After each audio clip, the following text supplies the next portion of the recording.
আলাইকুম আলহামদুলিল্লাহ Abid agro nursery YouTube চ্যানেলের পক্ষ থেকে আপনাদেরকে জানাই স্বাগতম। দর্শক, বরাবরের মতো আজকে আমরা চলে আসছি আমাদের সেই করলার প্রজেক্টে।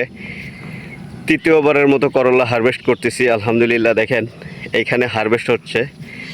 এই যে দেখেন আমাদের করলাগুলি, মাশাআল্লাহ আলহামদুলিল্লাহ, একমাত্র আল্লাহ পাকের নিয়ামত ছাড়া এরকম করলা আসলে সম্ভব না। কাকা কি করতেছেন?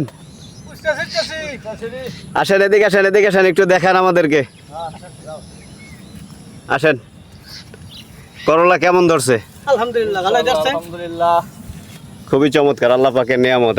হ্যাঁ, দেখি দেখি আপনাদের দুজনের ডিশ, মাশাআল্লাহ ডিশ তো ভরেই গেছে। একটু এদিকে দেখেন। হ্যাঁ, মাশাআল্লাহ মাশাআল্লাহ, দেখেন অবস্থা দর্শক। আলহামদুলিল্লাহ করলা কিভাবে হয়েছে, খুবই চমৎকার। কাকা ফলন কেমন হয়েছে? আলহামদুলিল্লাহ খুব ভালো হয়েছে। ভালো হয়েছে। যাক মাশাআল্লাহ।